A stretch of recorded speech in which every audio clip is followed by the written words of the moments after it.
Have you ever felt it? That quiet shift in the air. A friend who used to call every day, now barely says a word. A colleague who once praised you, suddenly acts like you're a threat. A loved one who now looks at you like a stranger.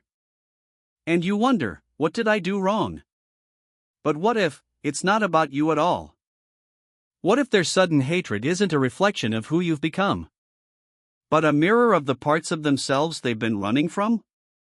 Carl Jung, one of the most profound minds in psychology, believed that the more you grow, the more you shed old patterns, the more you become your authentic self, the more you unknowingly stir the unhealed wounds in others.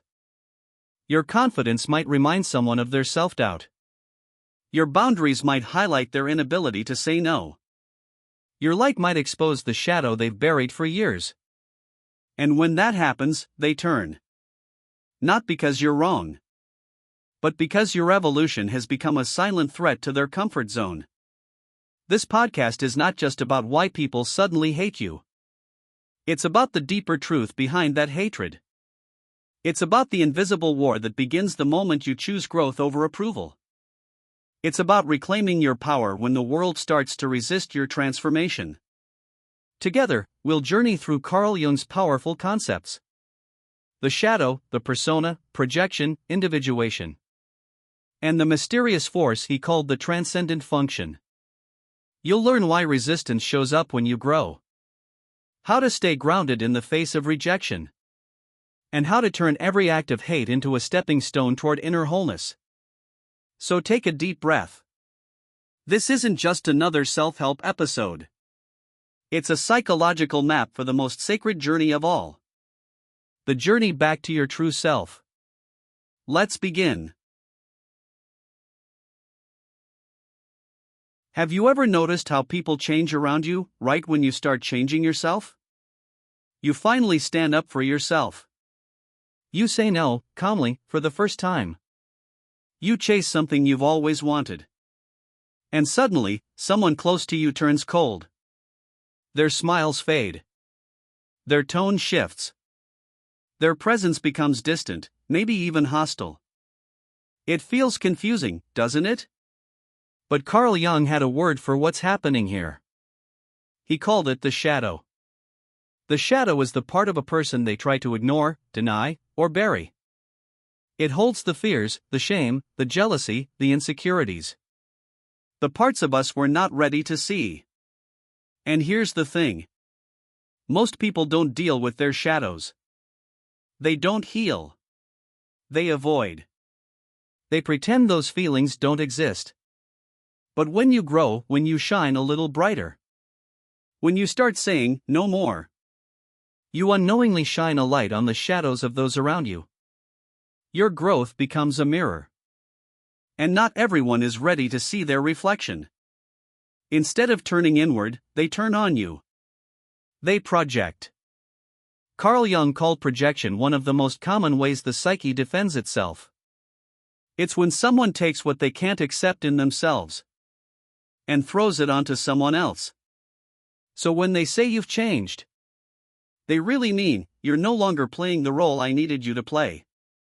When they call you selfish, what they might be feeling deep down is, why can't I say no like that?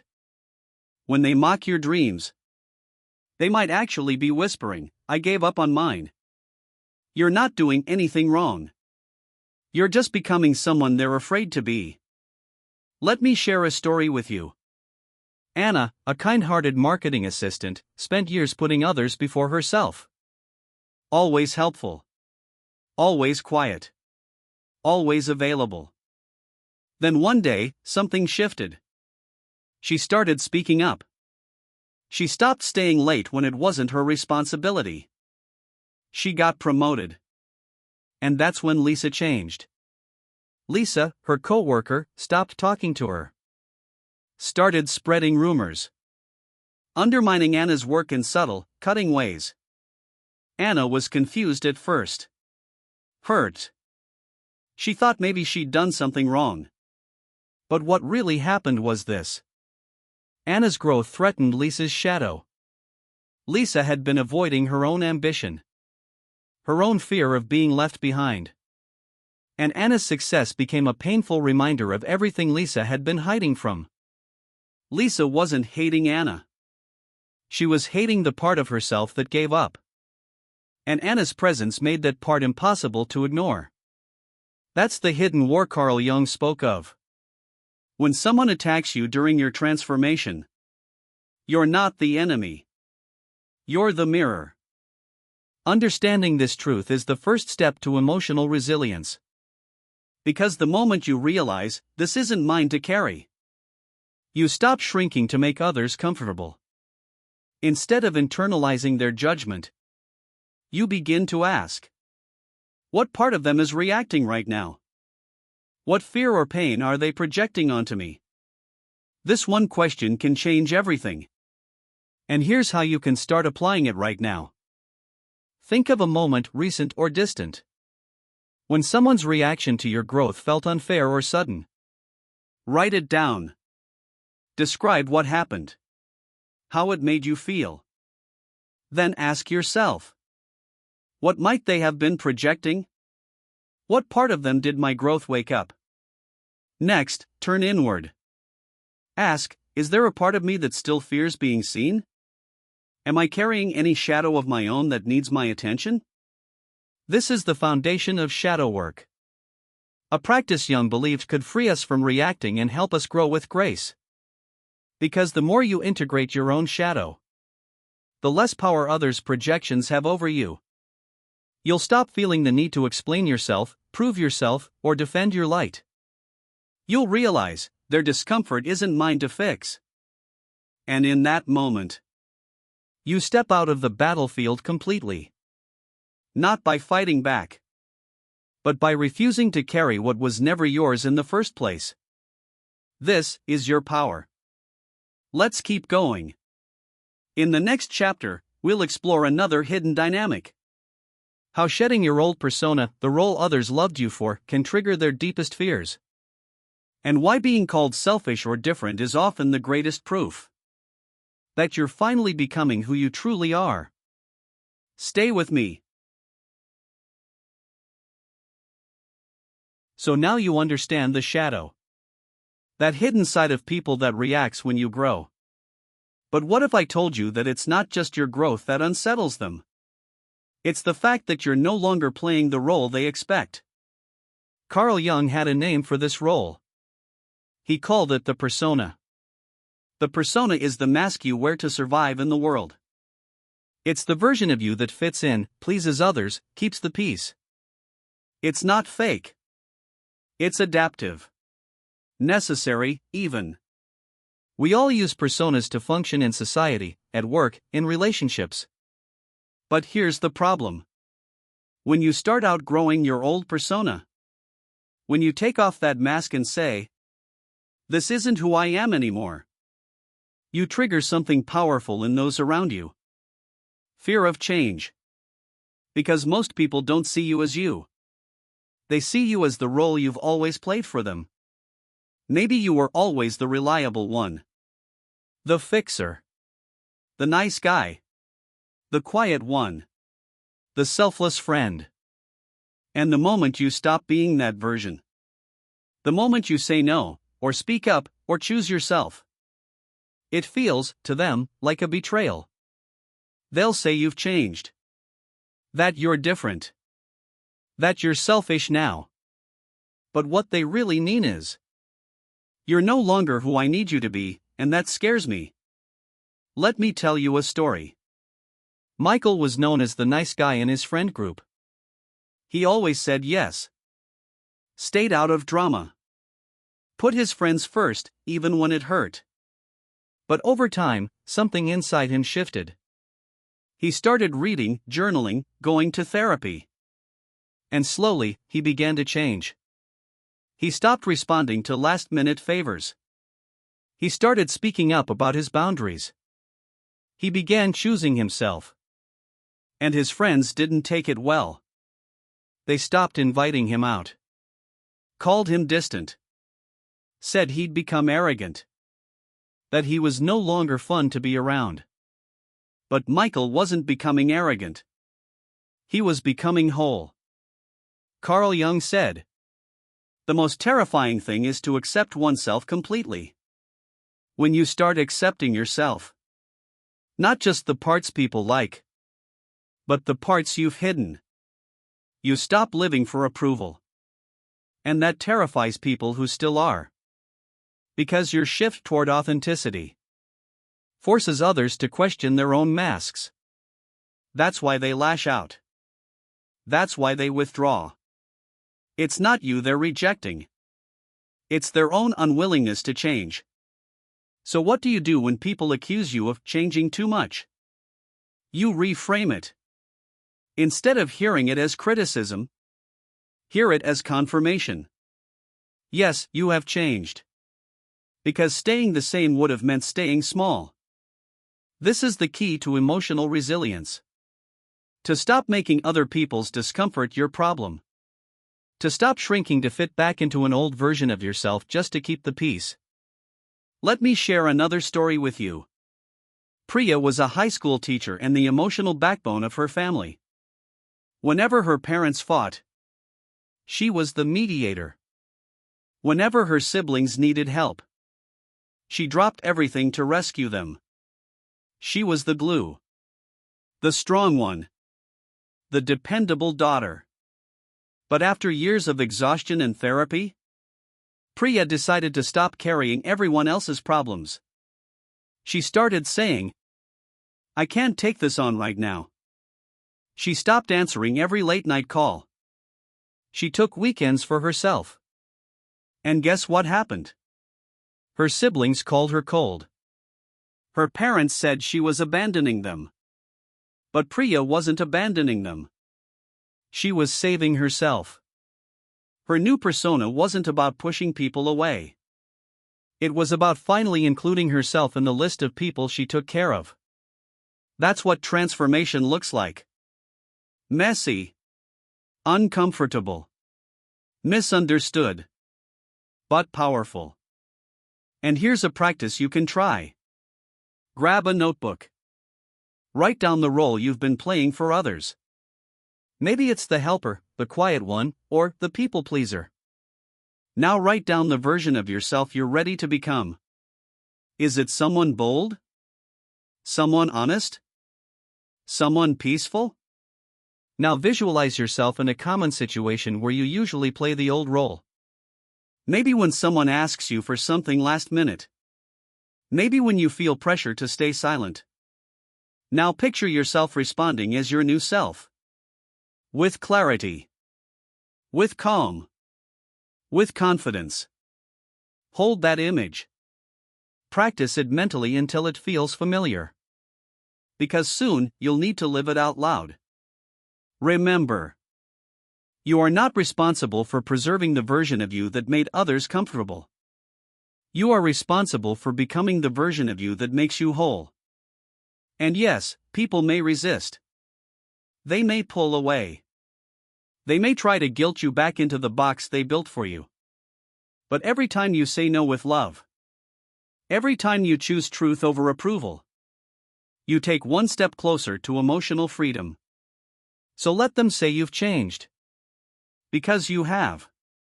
And that's exactly the point. So what happens when you go beyond the surface changes? Beyond setting boundaries. Beyond shedding your old mask. And begin becoming who you truly are? That's when the world really starts to push back. Carl Jung called this sacred process individuation. It's the journey of integrating every part of yourself.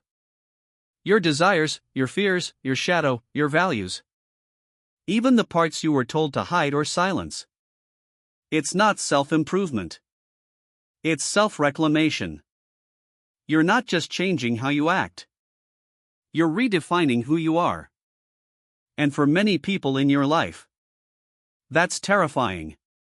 Because if you've always been the good daughter, the obedient son, the dependable friend, the one who never made waves, then choosing to live authentically feels, to them, like betrayal. Not because you've harmed them, but because you've broken the contract they wrote in their mind about you. And suddenly, Your choice to live freely threatens their sense of order. Let me tell you about Sarah. Sarah was a 36-year-old single mom who spent her whole life in survival mode. Her role in the family was clear. Keep the peace. Solve everyone's problems. Be the emotional anchor no matter how heavy it got.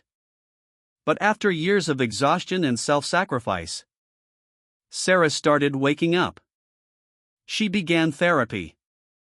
She journaled. She started a small business on the side, something she'd always dreamed of but never dared to try. She also started saying no. No to fixing arguments she didn't cause. No to family dynamics that drained her. No to playing the martyr. And her family didn't take it well. Her siblings called her selfish. Her parents said she was abandoning the family. All because she chose herself for the first time. But here's the truth. Sarah wasn't abandoning anyone. She was stepping into herself. And in doing so, she forced her family to face a truth they'd been avoiding. That they had built their own emotional safety around her silence. Her individuation, her wholeness. Exposed their dependence on her old identity. That's what happens when you evolve. You don't just change your life. You challenge the identities that others created with and through you. And most people aren't ready for that mirror. Carl Jung called individuation the privilege of a lifetime. But he also warned. It comes with a price. You may lose connections. You may feel misunderstood. You may be accused of being cold, distant, arrogant. When really, you're just finally being real. But here's the shift that changes everything. Their reaction isn't about your worth. It's about their fear. Because when you stop pretending, they have to start questioning. When you stop living for approval, they can't avoid asking why they still do.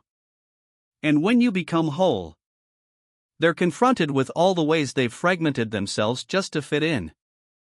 That's the silent war you walk into when you choose your truth. So how do you keep going? How do you hold your ground when the people you love start pulling away? Carl Jung believed that individuation requires a clear personal vision. You have to know who you're becoming. Because when others push back, you'll need something stronger than their voices to anchor you. So ask yourself, who do I want to be? What values define the real me, not the me others expected? For Sarah, the answer was simple. She wanted to be a woman who modeled courage for her daughter. A woman who broke generational cycles. A woman who lived in truth, not fear. Every time her family criticized her, she came back to that vision. It became her compass.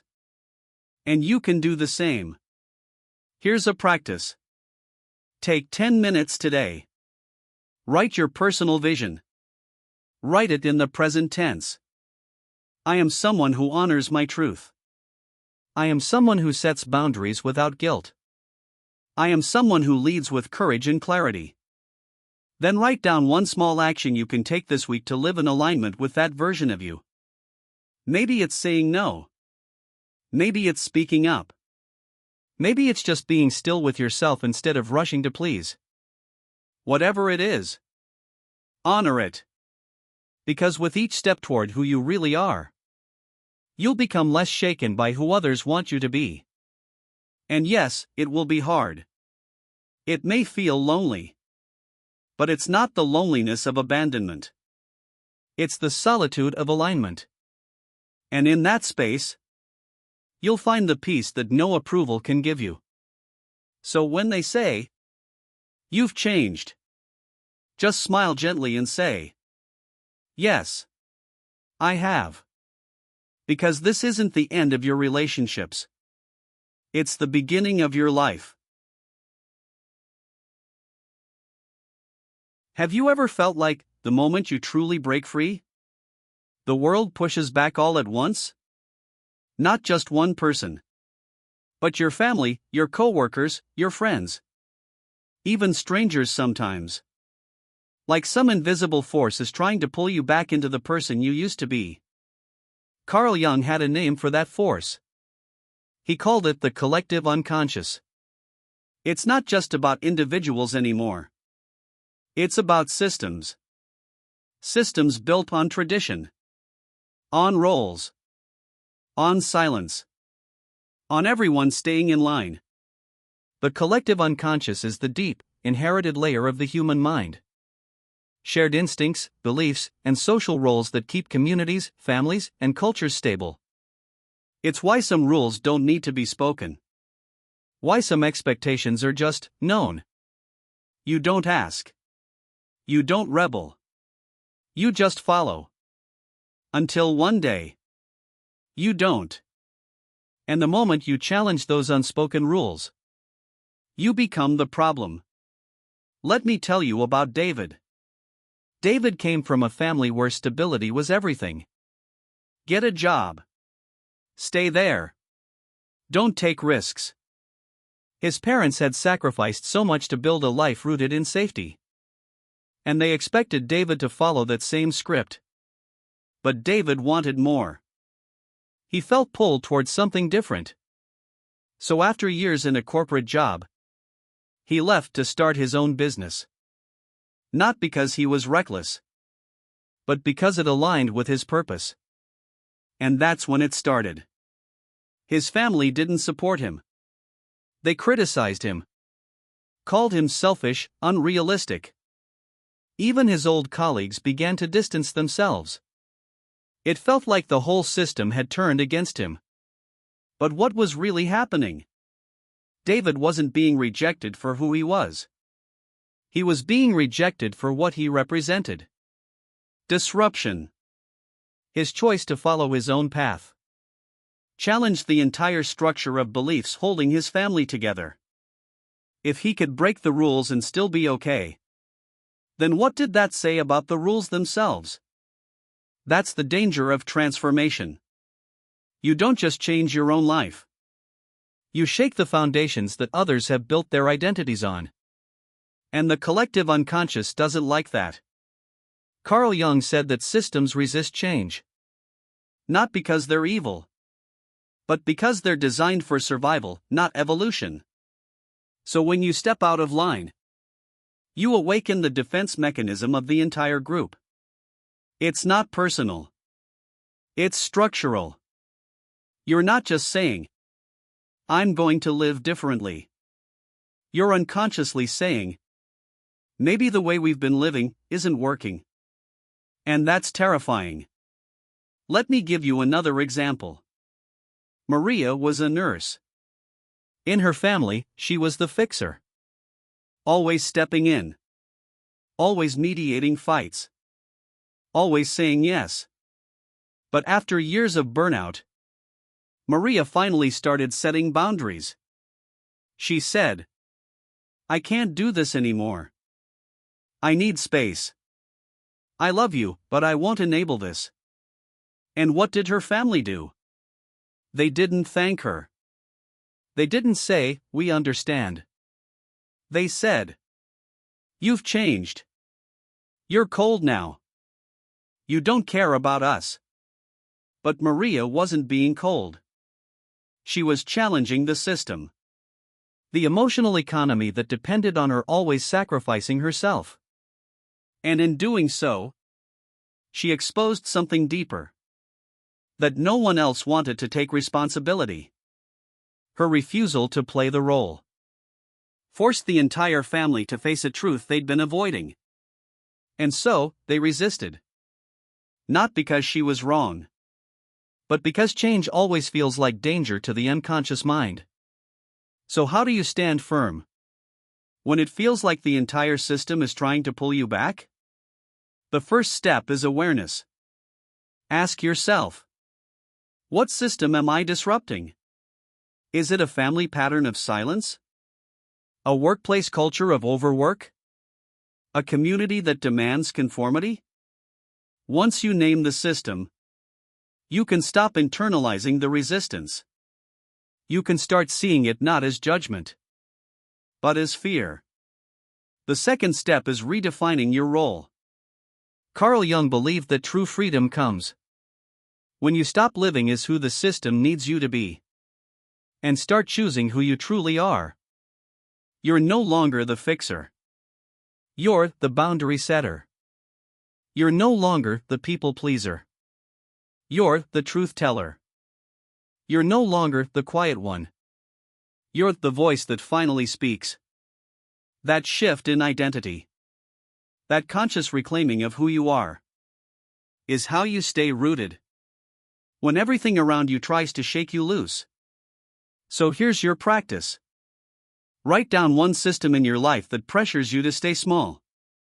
It could be your family, your job, even your culture. Then write down one unspoken rule that system has taught you. Maybe it's don't outshine others, or always put family first, or stay quiet to keep the peace. Now, choose one action you'll take this week to break that rule. Not to hurt anyone, but to set yourself free. Because the collective unconscious is powerful. But so is your truth. And every time you honor that truth, you send a message. The system doesn't own me anymore. Let them call you different. Let them call you selfish. Let them call you rebellious. Because sometimes, being true to yourself is the most radical act of all. You've made it this far. You've faced the shadow. You've dropped the mask. You've walked away from roles that once defined you. You've stood firm in a world that asked you to stay small. But there's still one final piece. The part where everything you've been becomes something new. The part where you stop swinging between either/or and begin to live from both/and. Carl Jung called this mysterious process the transcendent function. It's what happens when you stop choosing between extremes and instead learn to hold them together. To sit with tension, contradiction, uncertainty, and let something deeper emerge. Most people live in binaries. Strong or soft. Logical or emotional. Kind or assertive. Give or protect.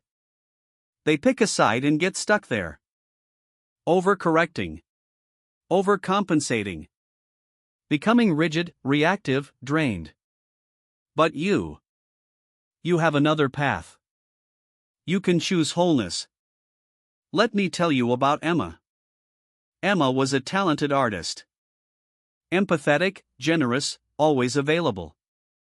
But she had one problem. She didn't know how to say no.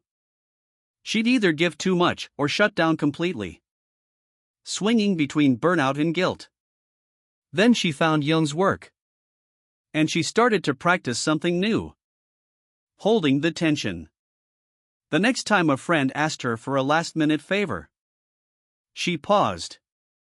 She didn't say yes out of guilt. She didn't say no out of resentment. She said, "I'd love to help you, but today I need to protect my time." Kind. Clear. Whole. Her friend didn't know how to react. They called her distant. Said she was changing. But Emma wasn't becoming distant. She was becoming balanced. Because that's what the transcendent function creates. Not just a stronger version of you, but a fuller version. One who doesn't abandon empathy for boundaries, or sacrifice boundaries for love.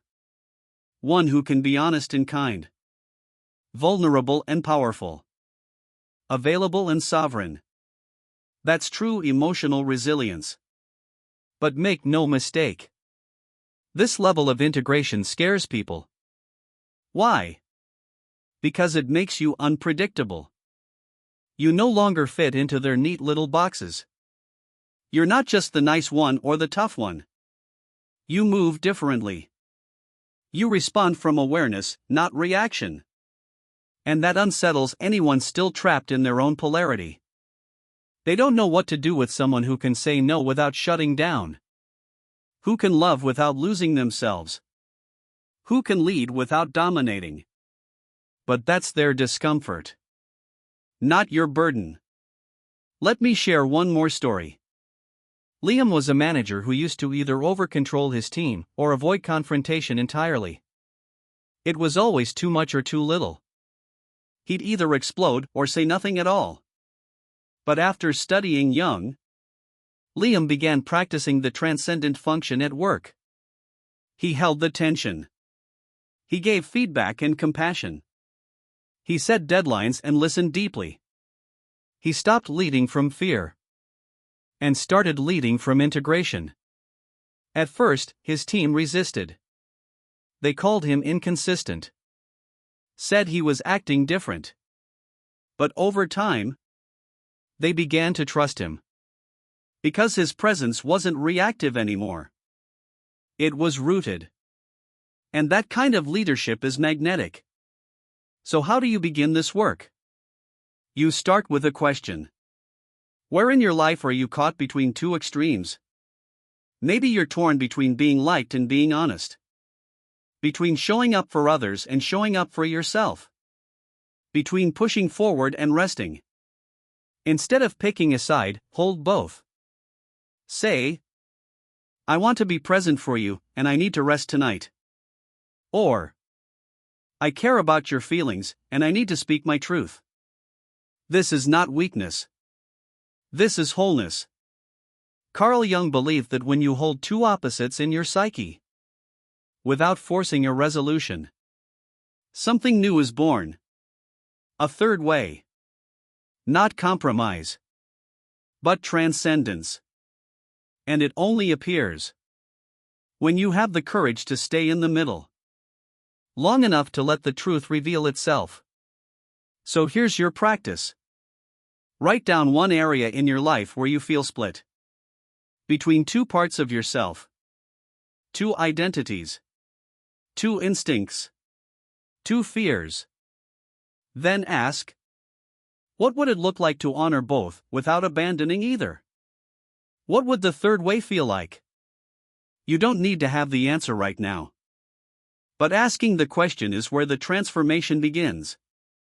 Because the transcendent function is not a technique. It's a state of being. A deep, steady alignment that lets you live in the fullness of who you are. And yes, some people won't like it.